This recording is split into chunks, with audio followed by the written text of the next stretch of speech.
Can we just take a moment to appreciate this is the most villains we've got in one Batman movie since Batman Begins. Because in Batman Begins, we had Zsasz, Ra's al Ghul, Scarecrow, Falcone, and Joe Chill. 4 villains. And in this one, we had Riddler, Catwoman, Penguin, Carmine Falcone again, but this movie was something else. I didn't expect to enjoy it as much as I actually did. It's not like a Nolan movie. It does like tap into that realistic bit, but there are quite a few fantasy elements in it. Like a bomb goes off in Batman's face and he's absolutely fine. He hits the floor and like he hasn't got any burns on his face or anything, but someone else gets blown up in it and they're completely like they're ruined. But yeah, for so many villains to be in one movie, I'd expect it to have like some kind of pacing issues or to feel crammed. But all of them, they were so fluid in how they were introduced and they all kind of played off one another. It just worked brilliantly. It really, really did. And the whole Bruce and Alfred situation, I heard a lot of comments being, oh yeah, you know, he's not going to be a father figure to Bruce and stuff like that. And I was like, okay, well, I'll be going for like an Earth 1 route where he's like an ex-Special Forces and he is the one who's training Batman and Batman is like an idiot. But no, it wasn't that, thankfully. It was more of a... it was kind of like a fatherly bond, but there was recognition that he wasn't his father, which worked in the grand scheme of things. It generally did. The whole fact that this was supposed to be in like his second year and it was still like he's a myth, we're not entirely sure if Batman's around, the symbols in the sky, but like he's not established to be working with the police and stuff like that. It was very much an introduction to Batman again, you know. We had it in Michael Keaton's Batman, we had it in Batman Begins, and this is very much an introduction to Batman. Yes, he's been around, but going by like the movie lore, he hasn't actually been doing anything.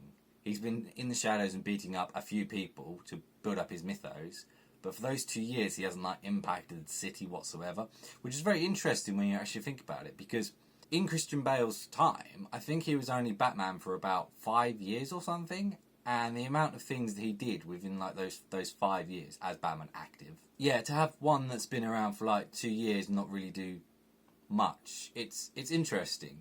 But in the movie itself, you don't necessarily think about it that much. I loved Jeffrey Wright's version of Gordon. His chemistry with Robert Pattinson and all their exchanges just worked so well. And that's one of the great things about the whole cast. Like, every single member of this cast worked well. They all had chemistry with each other. Be it Colin Farrell or Robert Pattinson, yeah, they worked together, you know. Jeffrey Wright. Everybody had great chemistry. It was brilliant.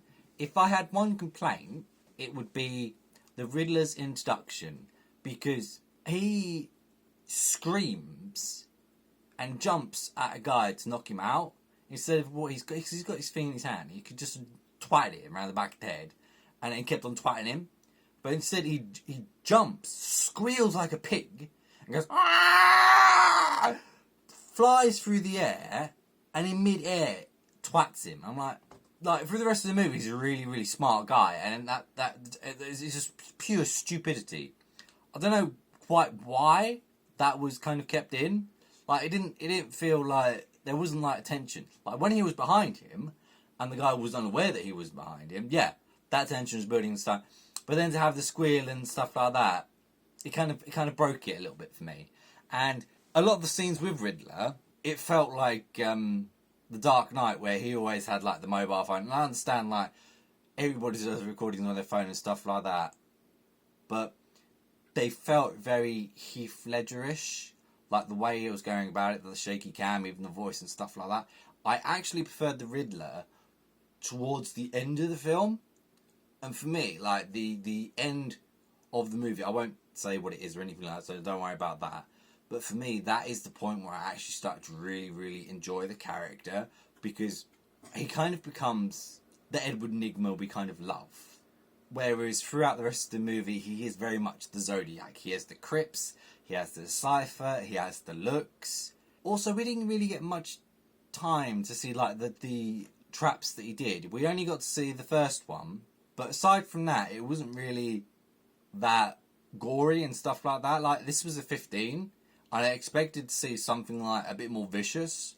Like, Batman Returns is a 15, right?